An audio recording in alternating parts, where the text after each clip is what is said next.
I've wanted to go to Chichen Itza since I was 13 years old, so I was happy to finally get to go. We stopped in Cozumel early in the morning, and we had to be down at the theater at 6:45 a.m. for our excursion. We stopped off at the Windjammer first thing in the morning at 6 o'clock to eat breakfast as soon as they opened. And then we were slowly let off the ship to go to our excursion.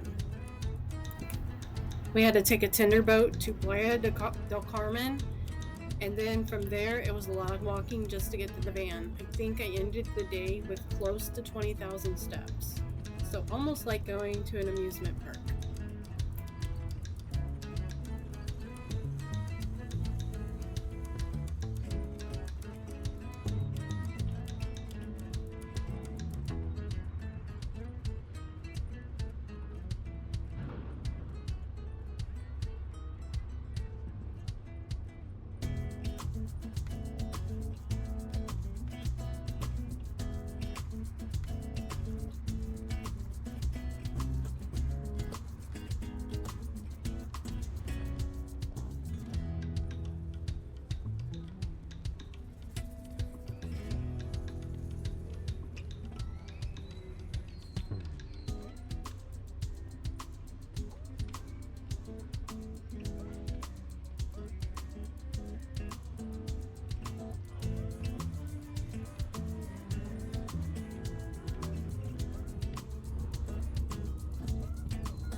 When we got to the vans, we were told to go to the restroom, and we were given a ham and cheese sandwich. And it was only 8:30 in the morning. I'm not sure why we were given the sandwich right away. I'm glad I brought snacks because I had just ate breakfast at 6 a.m., so no way did I want a sandwich at 8:30 in the morning. I'm not exactly sure why they didn't just keep the sandwich in the cooler and give it to us after we were done. Because that, to me, would have made more sense. But you are allowed to bring wrapped snacks. So I had bought some Nutter Butters and some cookies and stuff that were individually wrapped for snacks. Bueno. Hello. Hello. Hola. Good morning. How was your crossing? Very nice. Smooth? Crazy bumpy? Bumpy. No? It looks okay from here, from Mayan. But people say that in the other side it wasn't as nice as it was in this side, the beach. It's very cold. So you are right, you're not sick, you're not dizzy, you're not sleepy. Yes, no? Yes, no? You have yes, you have two choices, yes or no. You don't have to think too much. Okay. Are you okay there? Are you sure you want to go here or there? Yeah, you're okay, perfect. Alright, so it's only 13 of you today. Lot of room. Good, no? Yes. Are you excited about today? Yes. Yes. You don't look like it. You don't tell me. Sometimes people is like, as soon as I say good morning, they are good morning. People is ready to go to Chichen Itza. My name is Carlos. Nice to meet you all. My last name is Flores. That's why you get the sticker with my last name to identify us as a group. So the people in the company knows in case you get lost from the toilet to the parking lot. People can tell you, oh, you are with Flores. That transportation. This is Fernando. You can say hola, Fernando. Hola, Fernando. Hola. Right, Fernando has a cooler here at the front, full of water. Full of water. 1 water per person. He's gonna share with us when we go to Chichen Itza. Right, so we have a water to walk into it. You are very welcome to grab any drink in your way out. If you want to drink a coffee, if you want to drink a soda. But I had to let you know because sometimes people think that we have water for all day. The company only 1 water per person. Right, so he's gonna provide us that water when we go to Chichen Itza. Company provide you already a little snack sandwich. You can eat that now or you can eat it your way back. We're not allowed to bring it inside Chichen Itza. No snacks, no food. Okay? It's an open museum, considered kind of like an archaeological site. So we're not allowed to smoke, to drink alcohol, to eat. There's only water. Drinks that they are energy drinks, stuff like that. Okay, but yes. So our driving distance from here to Chichen Itza, 2 hours. 2 hours, 10 minutes, more or less. So far, this time of the year is not that crazy. It's a popular place, so happy traffic. Time. Weather conditions, hot. It's kidding. Alright, well yes, our weather conditions gonna be hot.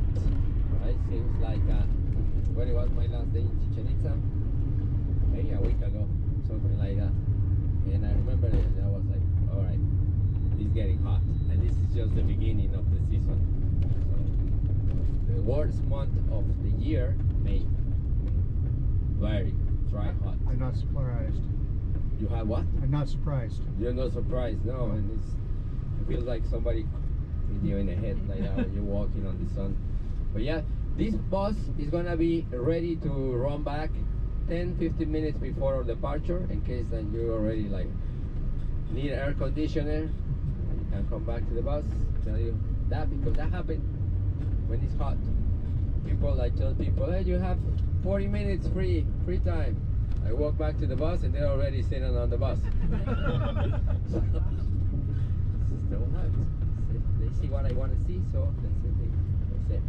Alright, so in the 2 hours that we're gonna have from here to Chichen Itza, 2 hours 10 minutes, company provide us with a tablet. The idea is that we share a little bit of information related to the area, related to the Mayas. So when we get to Chichen Itza, we focus in talking about the place, right? Meaning of the temples, history of Chichen Itza. The idea is that we hang out together inside Chichen Itza for about 45 minutes. Whatever time we have extra is for you to be free. Walk around, have more pictures, buy some souvenirs, get back to the lobby, get an ice cream, get a beer. It shows you about our access, shows about the lobby area. The lobby area is very small for the quantity of people that we are coming every day. So it can be a little crazy, crowded, messy, people be moving around. But today we are a small group, so it makes it really easy that way. Right? Every big temple here is flashing back and forward because it's something that you can interact. Each one of them has a different thing. Yeah.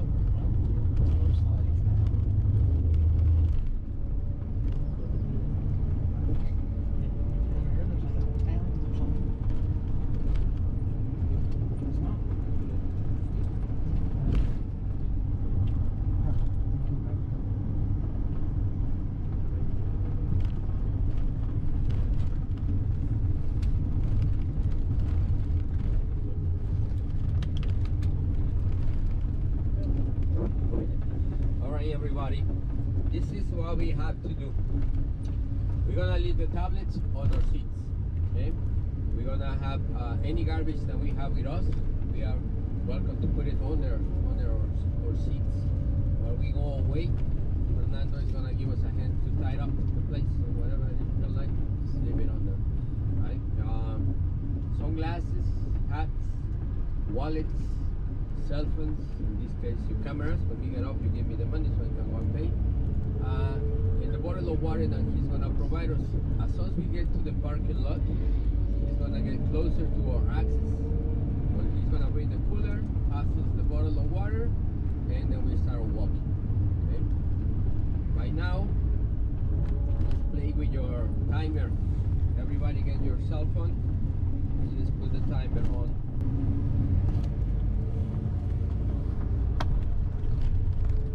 We're gonna put 2 hours in 5 minutes. 6 minutes. 5 minutes. It's 10:33. My clock don't change. 2 hours and 5 minutes. Or 12:33. Should we start it right now? Start it right now. Just play and then start running it. More than enough.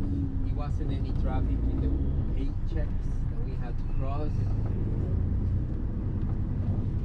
Sometimes we come to this place and we have 1 hour and 20 minutes total. 1 hour and 10, 1 hour and 15, so it's in and out. And today we're gonna, you don't have to rush. We stop, you service toilets before we go into the archaeological site. In the archaeological site we work for 40 minutes together, 45, and then you will be free.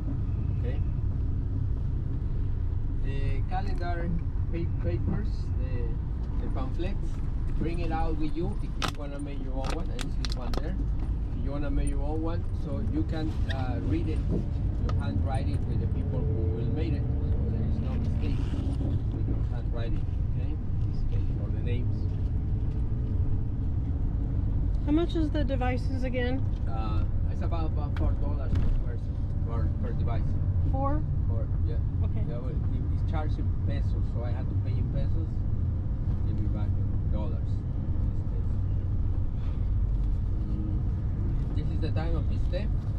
Piste, as you can see, is like a ghost town. There is no tourists walking around, and this is because the system used to have the local companies, tour companies, used to make deals with the people who has restaurants here.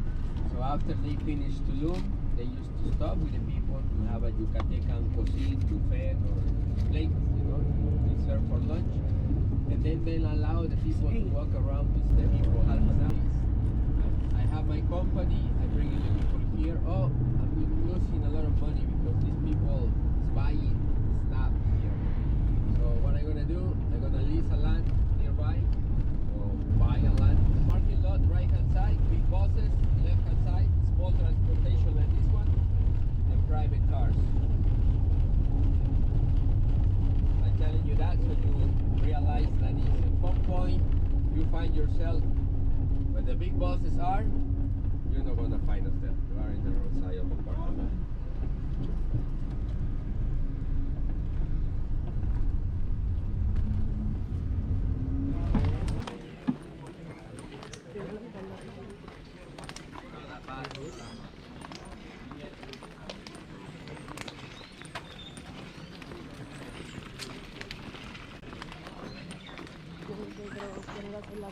Remember I told you about the roots?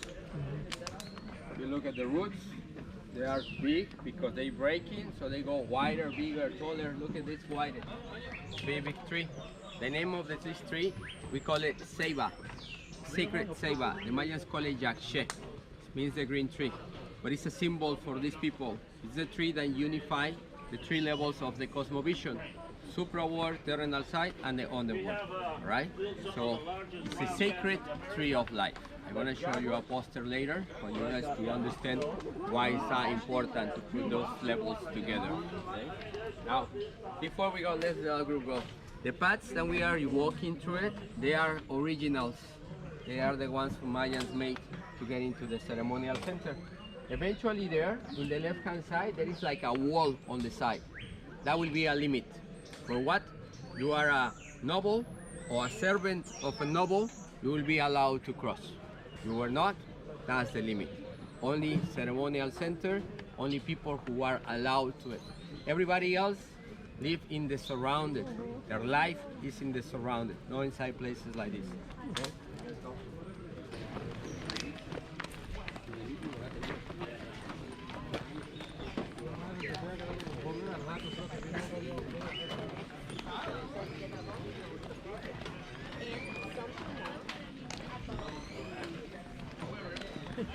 Barely get around the way. They do the cooking indoors. Like in Africa, you know, they put 3 stones on the ground, then the males.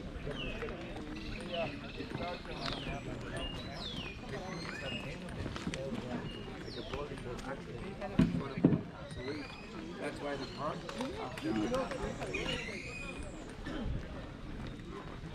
Go up the mountain, see what you want, and you get it on the way down.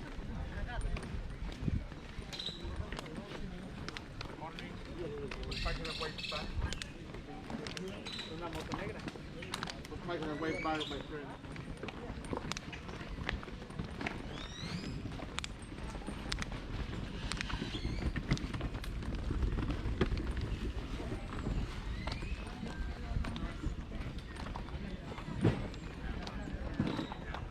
The plate behind me is to commemorate Chichen Itza as Patrimonio of Humanity.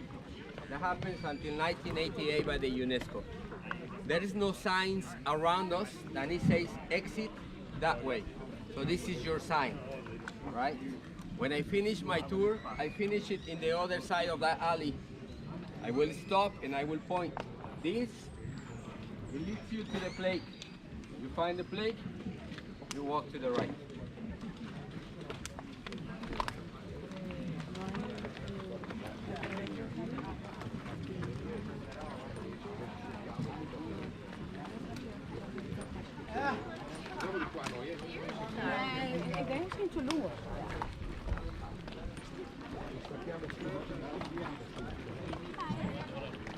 $1 American money, $1.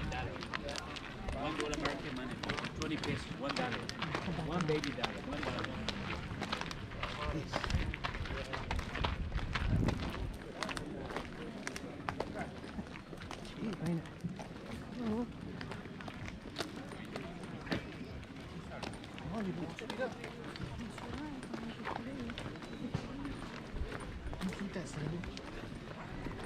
I threw it in the trash.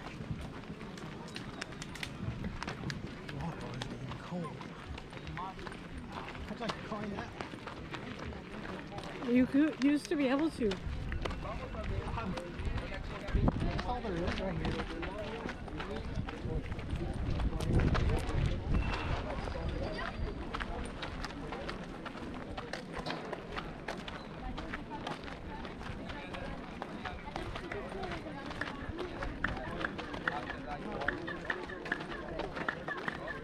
Wow, you can hear it. It's actually Kevin's plane. Has nothing special. It's no, you know, but it's a good way. It's a good thing to do because you will understand that whoever was standing up there, if it was somebody talking to everybody, he will be able to be heard because it's like being in a surround system with this limestone all around. But feel free to clap if you want. They start making the stories about the quetzal bird squeaking. We don't have quetzals here. Central America down to South America, not here. And the quetzal bird, beautiful because the feathers. It was used for the tooth, but nothing special in that case. Temple of Kukulkan is 60,000 tons weight, 30 meters tall, 90 feet tall. On the top is the temple. Remember in the tablet, the temples on the top, the orange, the red one, and the blue ones. You know, same thing. Temple's characteristic, small axis. Is that because the Mayans are small? Mayans are small, and they are shrinking through generations and generations and generations. This is medical proof. People in the Yucatan Peninsula are shrinking because the bones are getting very strong bones and hard to enlarge. They develop very strong bones, hard to enlarge, because generations and generations and generations of it drinking cenote water saturated in calcium. This is medical proof, right? But it's not the reason why the axis is small. So far, any religion around the planet push and force us to do moves, actions with the body to show respect. All right, so that's the reason why access to the temple. Now, that is only the priest who is gonna get inside the temple to be in touch with the gods. It's not like church, like anybody can just walk into the temple, okay? About the door, we see the face. It's a broken face. It's missing one trunk, like this, all right? His name is Chaak, the rain god. So remember in central Mexico, Tlaloc, blue one, red one, Quetzalcoatl. This is the pyramid of Kukulkan, and we had Chaak on the top. Let's move to the north. Did you guys, some of you, I saw that you check about the virtual walking with the Temple of Kukulkan. In the virtual working on the Temple of Kukulkan, it shows us recreation. Then he paints it on red. Red, it was painted, and he symbolized power, energy for these people. So all the temples will gonna be like that. It shows us about the calendars, the wheels of time, and I told you about the sun, the moon. The sun, number of days, 365. It will be in the steps. 4 phases, 365 is 91 step each, is 364. Plus all of them meet on the top, that will be 365. Okay, number of days of the month, 20. On the very top, in this corner, we see one figure and one figure in the other one. So it used to be 5 in each side. 5 times 4 give you number 20. Now, moon, 260 days. Every platform has reliefs as rectangles, reliefs. Counting all those reliefs in the Temple of Kukulkan, you will count 260. That is the number of days of the moon. Okay? And 1, 2, 3, 4, 5, 6, 7, 8, 9, 9, 9, 9, 9, total number 52. So it's the wheel times, okay? In this case, cycles. So we know that. What other thing we saw in the Temple of Kukulkan? Equinoxes. How the equinoxes work? With the equinox, is the day and night, life is the same. Okay? Same time the day, same time the night. Now the equinoxes happens twice a year, 21st of March and the 20th of September. I'm gonna give you an example. This is the west side of the temple. This is the west face of the temple. This is the north face of the temple. In the north face of the temple, there's the stairs. And our angle right here, when I look at it, it shows me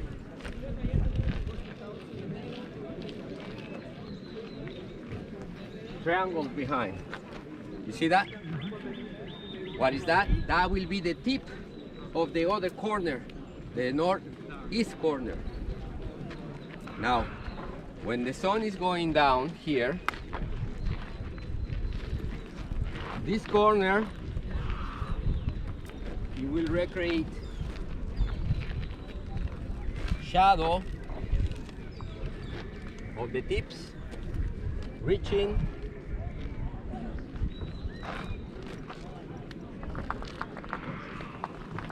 the head on the bottom. This is the only site who has the head of a snake there. It happens twice a year, right? We cannot prove that the Mayans knew about it, but it will be a giant coincidence on the words around. There is actually a word, hierophany. Hierophany is a word that is named phenomenon, that is created with something man's made and something divine, sun.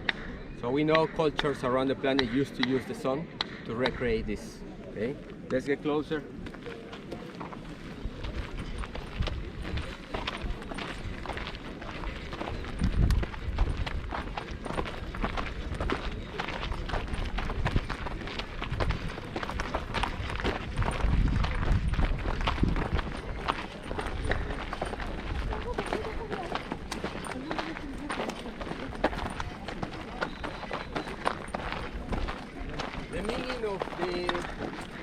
It will be the god Kukulkan is going to the underworld. In the way to the underworld, he fertilizes our ground.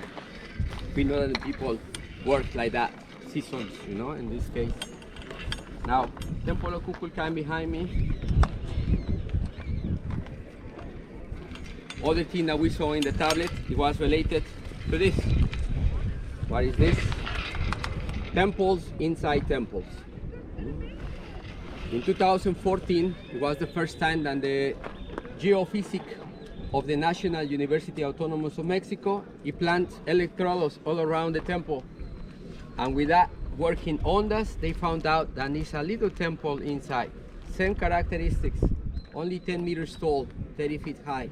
And also inside that temple, a little platform. So they dated back. They say that the temple inside is around the year 200 AD. And this one in between the 6 and the 900. Okay, so that's what it says. 2016, they did it again, and they found out that these two temples are built on top of a sinkhole. It's a cenote under here. Cannot make sense for the ideology of the Mesoamerican people. You had to unify the underworld, the terrenal side, and the supraworld. And the access to the underworld are the cenotes. So the name of Chichen Itza, Chi is mouth, Chen is the natural well, and Itza is the wizard of water. So the wizards of water in the mouth of the wheel. That will be the whole translation of Chichen Itza. Now, I'm gonna pass you a magazine that I have in my backpack when we get back to the transportation. It shows us that the cenote here is in between four. The sacred cenote on the north, one on the south, one on the east, and one on the west. People say in this magazine, it's related to the great aquifer of the Mayan civilization, that it has to do something. In these magazines, they prove that one of these cenotes is connected to a cave, and the cave, they found offerings. Okay? Offerings that it has the face of Tlaloc. Who is Tlaloc? The rain god in the center of Mexico, not Chaat, not that one. So the article talks about, like, since that the Mayans were passing hard problems, then they actually had to introduce another god to plead for water, probably, you know, and that's one of the reasons that people believe, and this civilization collapsed. Well, there is these two things, 2014, 2016. In 2007, okay, the Chichen Itza temple of Kukulkan, not the whole thing, only the temple, was declared a new wonder of the world, right? The reason why, well, so far since like archaeologists were agreeing something, then it makes it different to everything else, all the other new wonders. They say beauty in geometry. Beauty in geometry, when you look at it, you had to think about tools. Remember we talk about tools? No metal tools? Tools, yes. Yeah. All right, so they had to use obsidian tools. A little bit more rustic, no? A little bit more complicated. So you had to think about the tools. They built all these with the obsidian tools. And they say beauty on geometry. Well, what you're looking in here right now is bricks. Bricks, bricks, bricks, bricks, bricks. It's the skin of the temple, right? This is how they cover it. It's not how it's made it. When you rip off the skin, you will find out that the Mesoamerican people didn't build with bricks. They built like this. Thousands of pieces with different shapes, different sizes, completely unsymmetric. You know? So that's the beauty of geometry. With thousands of pieces that they have no symmetry, they create something very symmetric. Let's have a picture here with the heads.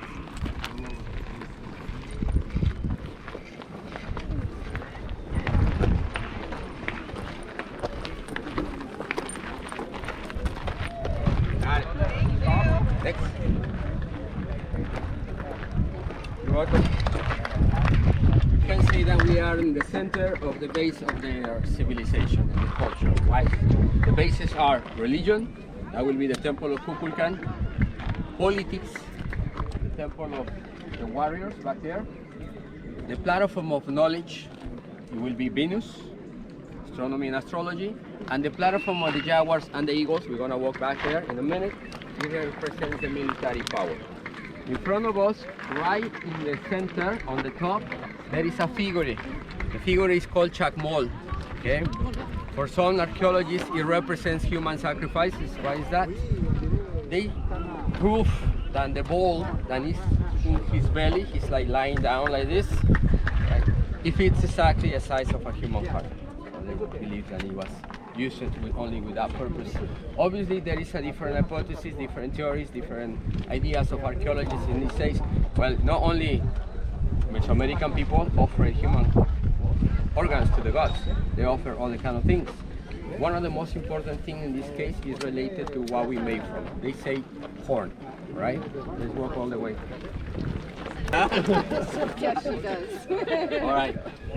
The building on the left over there, in the magazine I'm gonna hand you over, it talks about, and it's just probably the market of the nobles.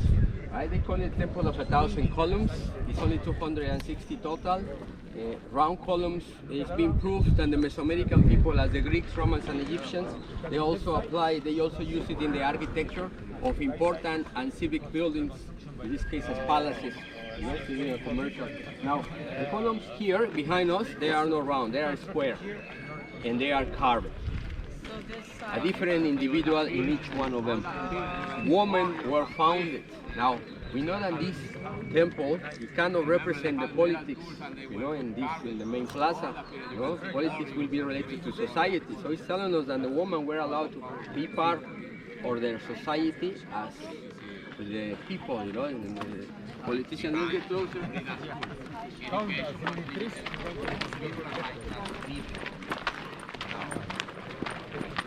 Did you say there's 260 of them? Over there, the round ones. Are they related to the moon? No, for real. It's a good question. I heard that before, but not for real. So far, they haven't been related to the moon in that. For some people, will be kind of like the representation of the soldiers walking back from the battle, and I think that's way too much, in a way too related. But I don't think this is the second time I hear about the numbers of the days, in this case related to the moon. But yeah, the architecture that we found in here, as I was telling you earlier, Mayans have a Petén. Then you go to Coba, you will find the Petén architecture. Coba, I'm going to mention it today a few times, 3 times bigger than Chichen Itza, twice most populated, and the temple of Coba is 12 meters higher, so 36 feet higher than this one, something like that. Now, that's the oldest architecture. You go to Uxmal, on the other side of the peninsula, you will find the Puc architecture, one of the most beautiful. All the buildings are completely carved and decorated. Very amazing, Down the south, they found what is called the Rio Bec, and by the coast, by the Playa Del Carmen, Tulum, East Coast architecture. So they have 4 different types, according to the area, according to the time. According to the archaeologists, the architecture that we found here, in the main plaza of Chichen Itza, what I was telling you on the way here, Tolteca. Who were the Toltecs? People from the center of Mexico, the ones who were in control, and these controllers, warriors, ones who control the obsidian. Remember that? We can prove the obsidian here. I was telling you earlier that it was kind of like foreign to archaeologists, historians. A tool to look at that. Yeah, I cannot even look at my sunglasses, still hurt. But with the obsidian, it's possible to see it. The No? sun? So, important tool for science, important tool for construction. You need obsidian to build palaces for your kings, temples for your gods. You need obsidian to control, have weapons to control other people, and even for science, you know. And these people, I was telling you about the equinoxes, they know about something. Share it with everybody. You know. All right, so very important, and they believe that it has an influence. People say that the temple behind us is kind of like a replica. You go to the center of Mexico, to the state of Hidalgo, capital city, Tula, the Toltecs, and you will find some temple.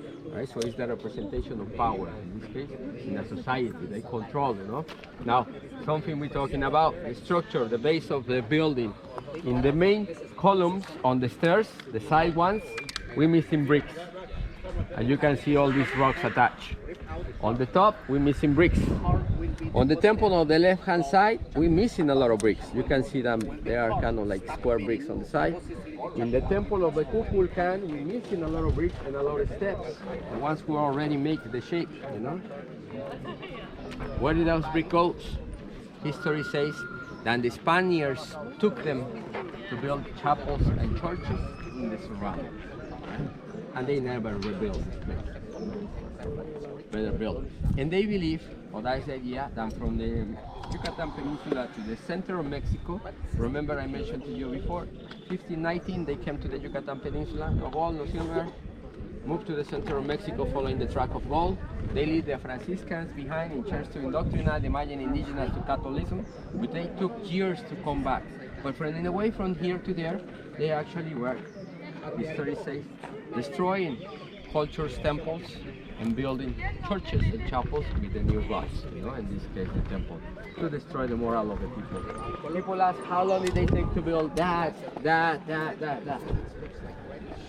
Mysteries about this civilization to its first. Yeah, Wow. wow. Of the highest point of the Yucatan Peninsula, and I talked to, look in the right hand side, there is a quarry, you know? You see that they were taking rock. In miles in the Chichen Itza area, they haven't found any. So, don't know where they take the rocks from. We have this on our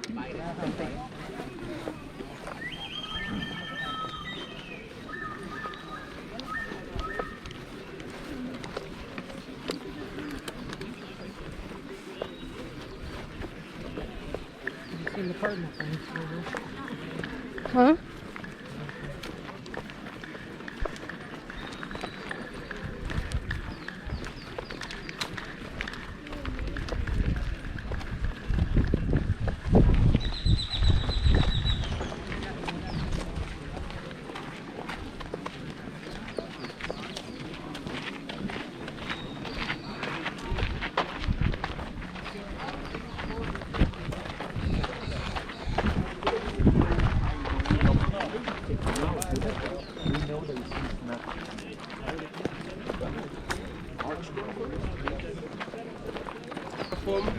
is a stage. Whoever were the people who were climbing up to those steps to be on the top is very important people. People who has to be seen and recognized for the other ones as the best. In this case, obviously we're talking in a relation with the knowledge, astronomy and astrology. Venus, why Venus? Well, Venus will be what the Mayans will call shaman egg, the morning star. Okay? It's very important to see Venus, because if you see Venus, you will see the sun. And if you see the sun, you have a new chance in life. The Mayans believe that the sun moves over the horizon, and when it disappears, it goes to the underworld to fight the lords of the night, collect bones of the dead, so it can build new humans in the next day alive. You know? In the Mayan language, these people, as we greet in English or Spanish, good morning, good day, good afternoon, they greet to each other saying, Malop Kin. Malop is good, Kin is the sun. So basically what they are telling you is, good sun to you. No? You gotta think about that Chichen Itza is the principal ceremonial center in the north part of the Yucatan Peninsula. So all the people, all the other ceremonial centers who were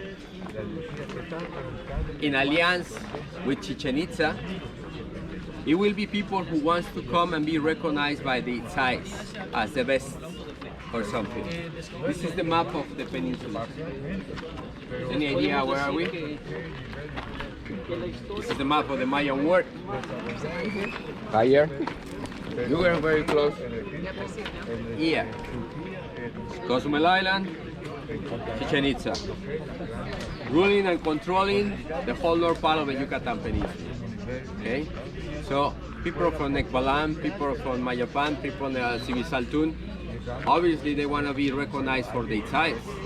In this case, people who will be represent their society as politicians, their knowledge people, astronomy, astrology, it will be people who will come to this place.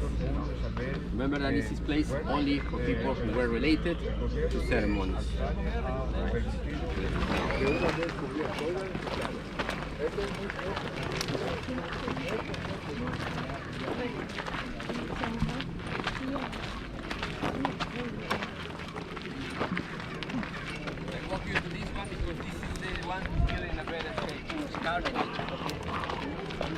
We're missing some of the side, we're missing part of the star. You can see the shape of the star, obviously.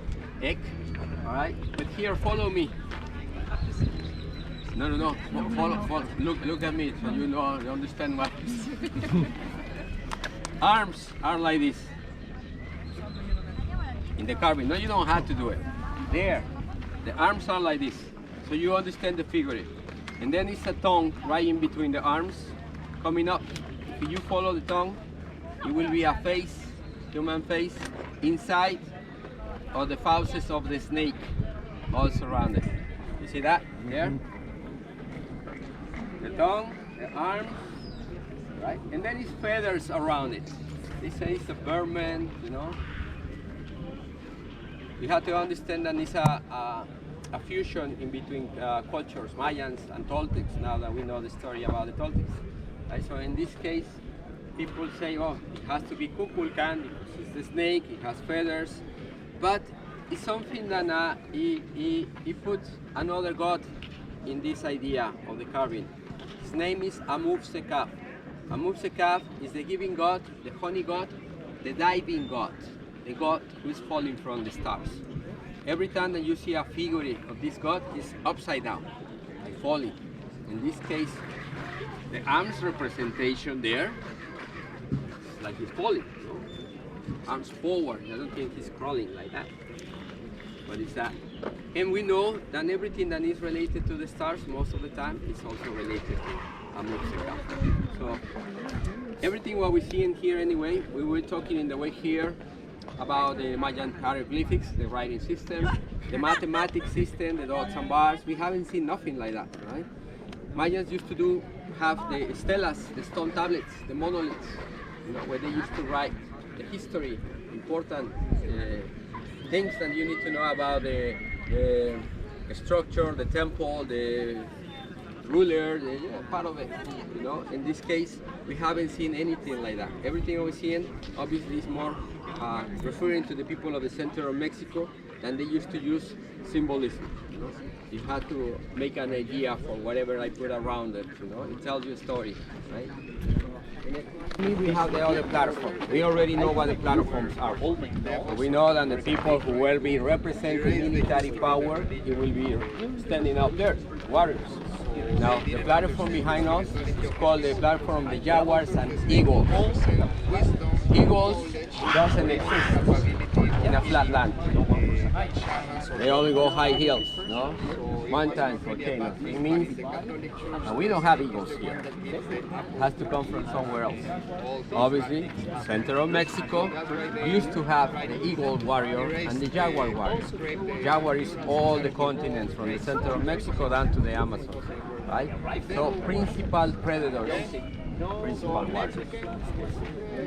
In the carvings that we have there, we've seen the eagle and the jaguar with a human heart in the clothes, in the paw, about to be chewed, about to be eaten. So the message is clear. We eat human hearts. Right? You mess us with us, this is what it's gonna happen. On the top, There's two soldiers. Seems like they are lying down. But these two soldiers seems like they are spearing to each other.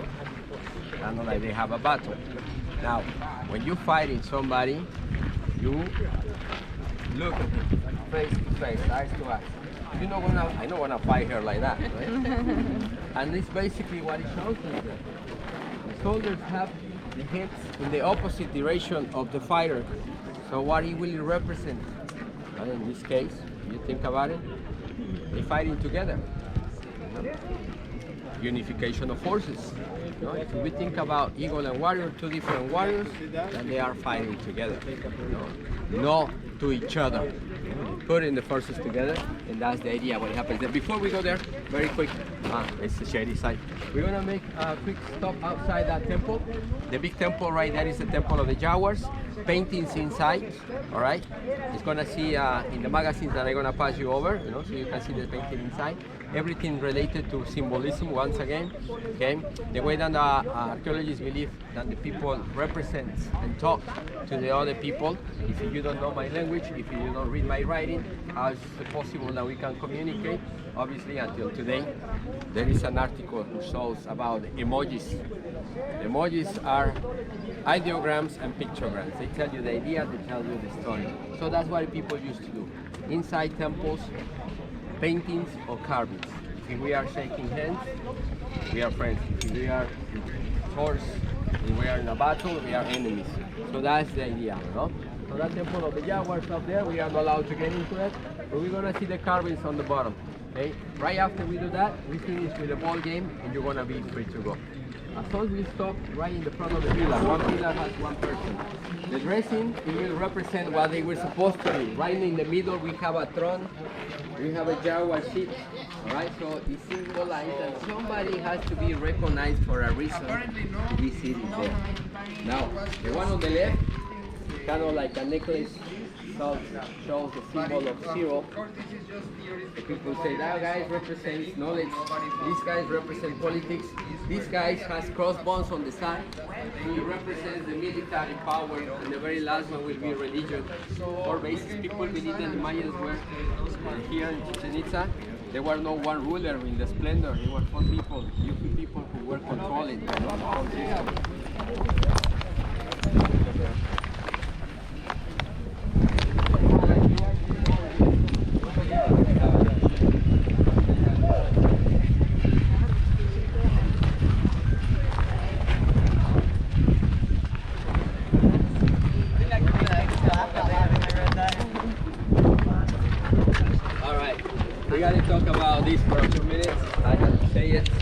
First, don't believe everything I've been saying to you the whole day long. It's 100% true. This is archaeology. Archaeology can be very tricky. Right? Archaeology, in this case, related to the Mayan civilization, and it disappears. It's a lot of speculations, a lot of hypotheses. This is one of the ones that I consider the most. Why? Nobody for real ever saw these people playing it and how to play. The speculation was on a 7-pound rubber ball. It has to be passing through the hoop up there, all right? And you cannot hold it or kick it. You have to hold it with your elbow, with your hip, with your knee, with your shoulder. Sometimes I stand up beside other of my colleagues and they are too much because they talk to the people like it seems that they were present when that happened. Oh, and they did this and that. Nobody knew, not for real, right? Let's go for way things to rules, for example. Rules.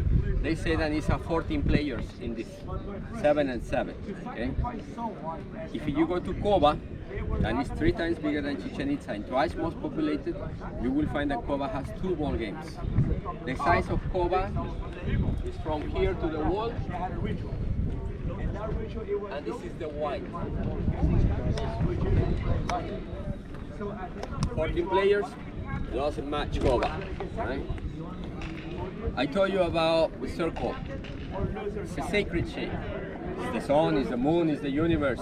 I'm not allowed to use it as a wheel, as a tool. So why is doing up there? It's a score hoop. Doesn't make sense, no? It has to do something more important than that. Put it together, right? 21 feet high, 1 foot wide, 7-pound rubber ball to be thrown by there with no holding. kind of seems impossible, you know, that probably it was possible to make it. But so far we don't know. Right? So, talk about the book, the story that I told you about there, you know, in that case, the book Popol Vuh is a book that it tells religious and mythology stories. It's like the Mayan Genesis, the Mayan Bible. In this case, the story about it is about twin brothers, Unascu and Isbalanque. The Unascu and Isbalanque were walking through the jungle and they found an access, a cave, to the other world.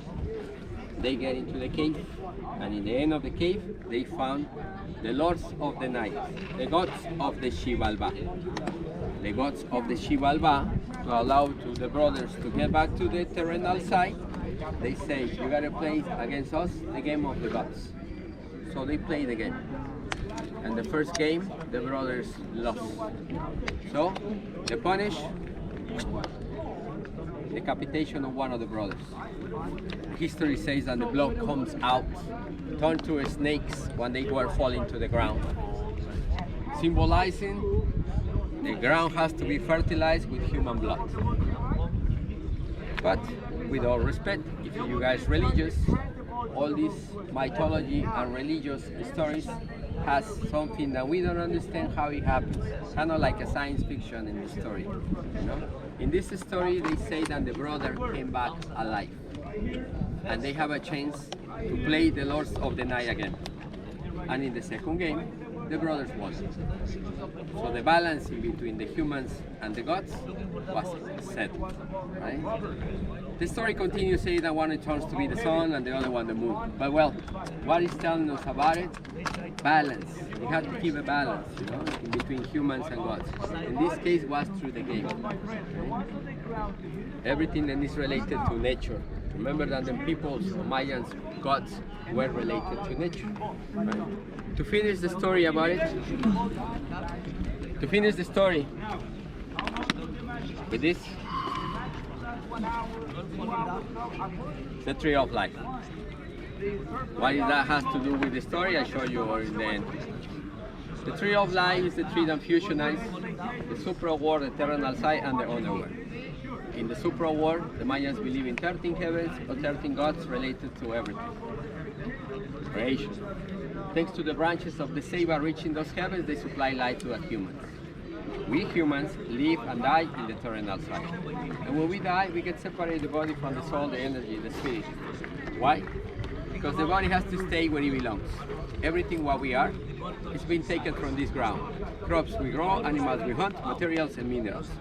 But our soul or energy travels to the underworld thanks to the roots connected to that. Where these people believe in 9 levels of purification, lose a sense of humanity and lose your memories. You reach the number 9, you are empty soul, empty energy, ready to be reused. We will call that reincarnation. We were talking about, for these people, probably more related to cycles of life, as we were talking. The circle surrounding the tree of life here, we know that it represents the universe. Why is that? The hieroglyphics inside has the name of the stars. It cannot make sense. When we look up or view, it's round. You can believe that the universe is round. Now, notice snake head, snake tail in a circle, symbolizing the universe. The universe. Head and tail, snake in a circle. When you walk,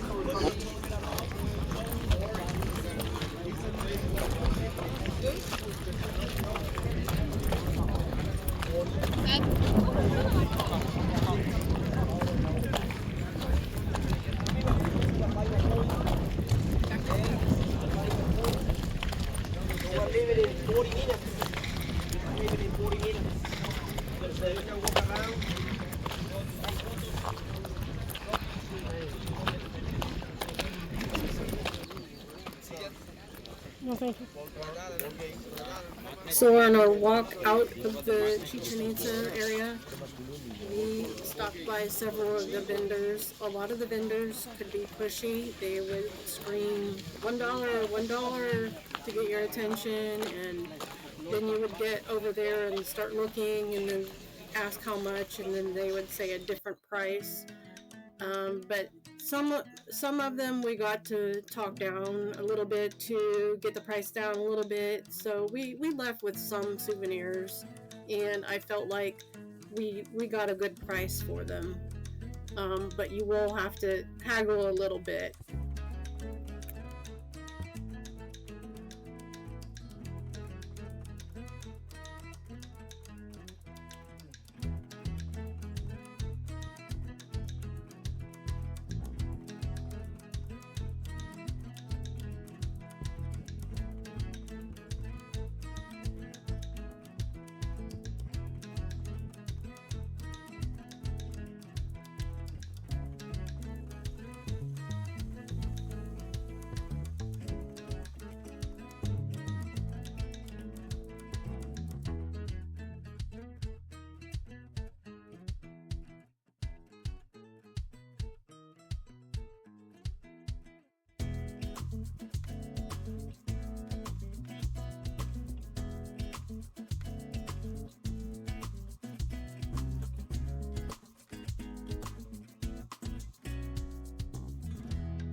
By the time we got back to Cozumel, we had about an hour left of port time before it was time to get back on the ship.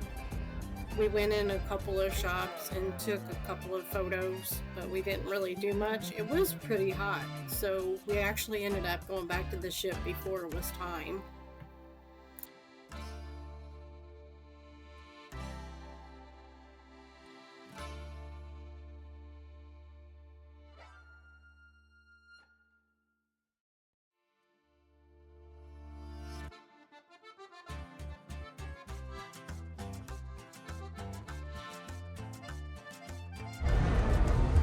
Oh my gosh, you can see right down to the bottom.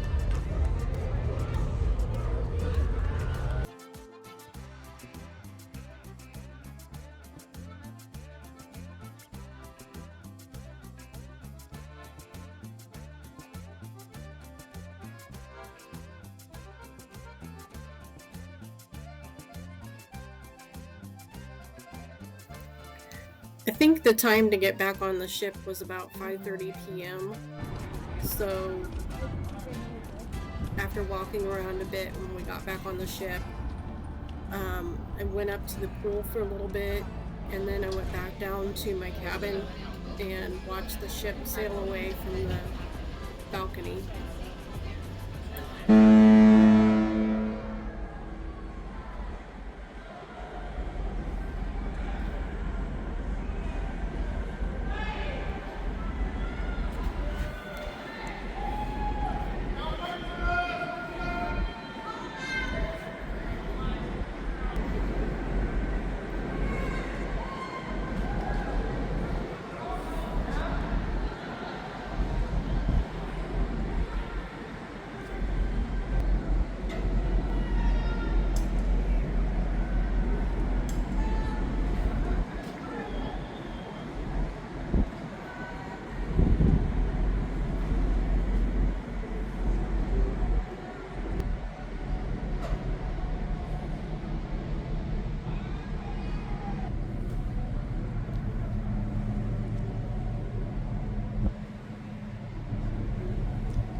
For dinner, I got the appetizer, the coconut shrimp, which was really good, and he got the pork bowel buns, which he thought were really good as well.